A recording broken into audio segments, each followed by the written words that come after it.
Hai orang-orang, saya James Bond di sini akan membagikan resep martabak manis. Dan berikut bahan-bahannya. Untuk takaran pastinya akan ada di kolom deskripsi.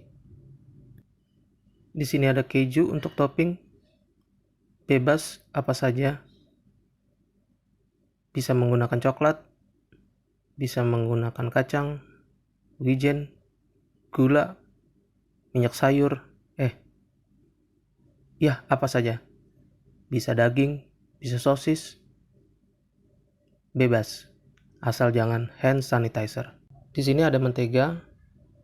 Mentega inilah yang menjadi kunci sukses untuk pembuatan martabak manis. Semakin baik kualitas mentega, maka martabak akan semakin lembut dan menyerupai martabak-martabak premium yang dijual di luaran. Penggunaan extra butter di akhir proses pemanggangan ya. Lalu ada terigu. Terigu yang saya gunakan berprotein sedang. Lalu di sini ada baking soda, baking powder, yang tempatnya saya campur dengan garam secukupnya. Lalu mana lagi ya? Jadi bingung. Oh iya, di sini ada telur, gula, dan susu. Langsung saja kita campur adonan. Terigu kita tuang, banyaknya itu sekitar 6 sendok makan, tidak terlalu munjung. Kalau munjung banget itu bisa 5 sendok makan, atau ukuran pastinya itu di 125 gram. Kita bahas lagi mentega. Mentega yang berkualitas baik itu juga disebut extra butter. Penggunaan extra butter sangat signifikan untuk rasa martabak. Jadi kunci pertama adalah extra butter. Extra butter yang beredar di pasar umumnya bermerek Wisman. Sayang, masih 200 perak. Kita tuang susu yang jika dicampur telur beratnya sama dengan terigu, 1:1. Tidak ada hitungan baku untuk susu. Semakin encer adonan, maka semakin lembek. Semakin kental adonan, akan semakin keras hasil akhirnya. Penggunaan susu bubuk juga bisa dilakukan dengan takaran 1 saset atau 30-40 gram. Komposisi air dan telur mengikuti perbandingan ya. Campur susu dengan terigu.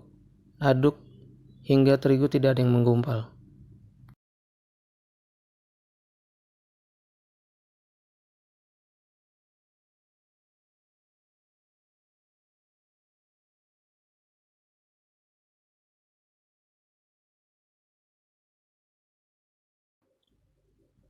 Lalu masukkan baking powder. Kalau nggak punya baking powder, juga bisa pakai baking soda. Cuma baking soda itu dimasukinya terakhir, sebelum sesaat ingin memasak. Jika punya baking powder doang, nggak punya baking soda, berarti baking sodanya dicampur di awal, lalu didiamkan selama 1 jam minimal. Semakin lama semakin baik, tapi nggak boleh lebih dari 6 jam ya. Kalau mau lebih dari 6 jam, bisa dimasukin ke kulkas dulu. Untuk takarannya 1 sendok teh atau 2,5 gram. Lalu kita masukkan gula. Takaran gula 30-40 gram. Tapi jangan langsung dituang semua ya. Sisain untuk nanti di akhir proses pemanggangan martabak. Kalau ingin manis sekali, komposisi gula juga bisa diperbanyak. Tapi proses penuangannya di akhir, sebelum sesaat martabak matang. Karena jika di awal, maka martabak bisa gosong. Aduk terus hingga rata, hingga tidak ada tepung yang menggumpal. Terakhir kita masukkan telur yang kita kocok lepas.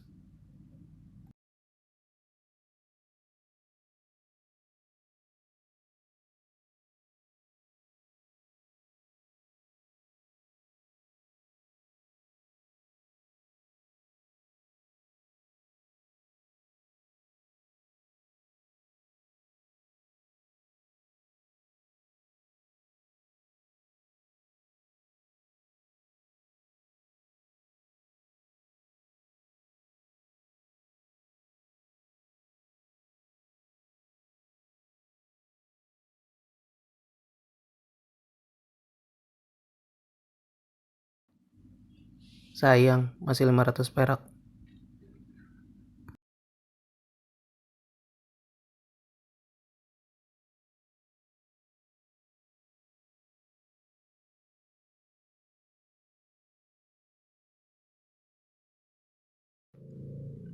Aduk lagi hingga rata.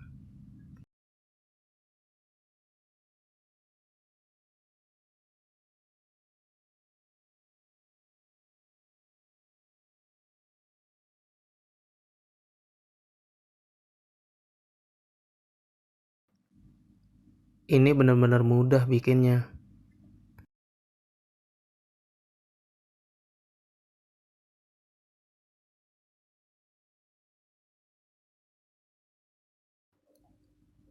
Istirahatkan adonan. Di sini saya hanya mengistirahatkan 1 jam saja.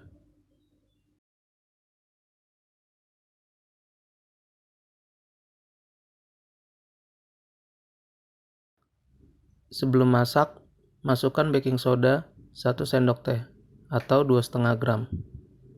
Oh iya lupa, diairin dulu biar tidak menggumpal. Hati-hati ya menggunakan baking soda, jangan sampai kelebihan karena bisa menyebabkan adonan jadi pahit. Sepahit cerita-cerita di FTV.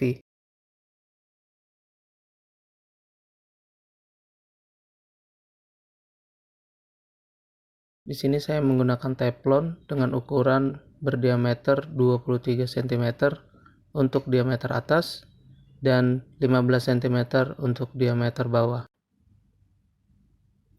Kunci sukses membuat martabak yang kedua ada di sini. Panaskan teflon hingga panas, tanpa minyak atau mentega. Cara tahu teflon sudah panas atau belum bisa dengan cara meneteskan air. Kalau sudah mendesis, berarti adonan sudah bisa dituang. Saya tuang adonan jadi 2 bagian, karena teflon yang saya gunakan kecil dan tipis. Jadi martabak tidak terlalu tebal. Kalau kalian mau tebal, bisa gunakan teflon atau loyang martabak yang tebal. Dengan nyala api kecil dan merata. Kita gunakan api sedang ya.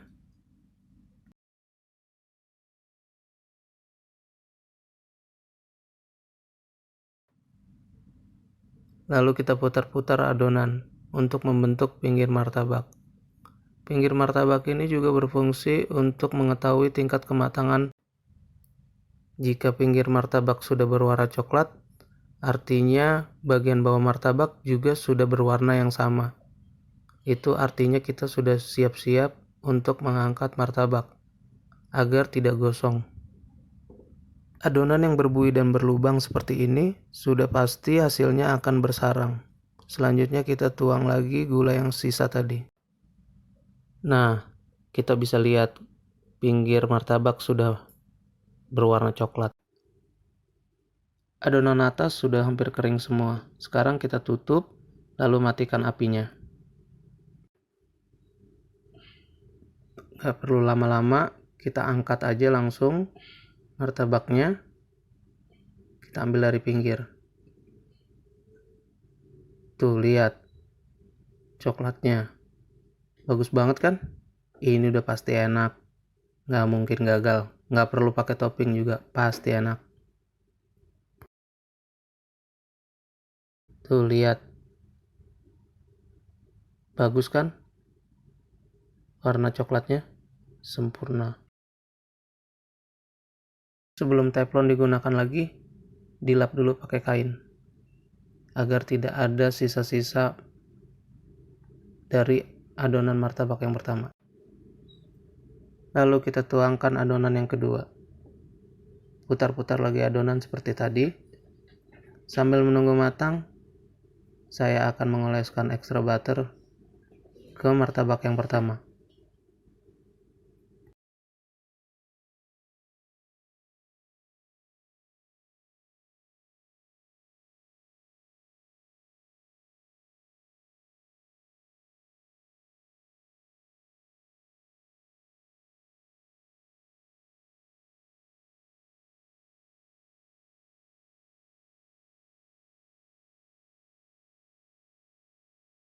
Oleskan extra butter.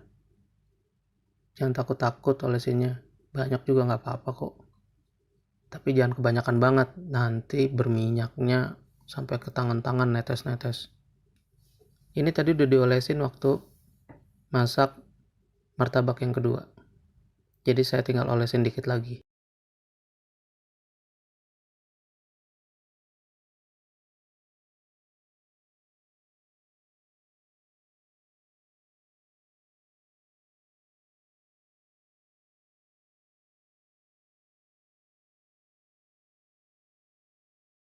Warna coklatnya sempurna.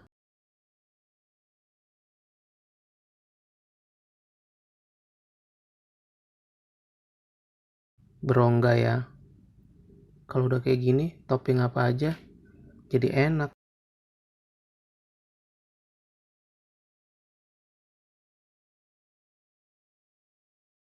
Martabaknya juga kenyal.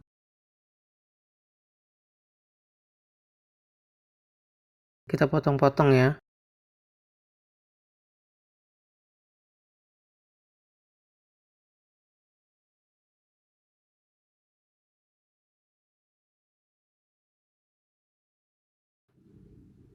Langsung sikat. Enak banget.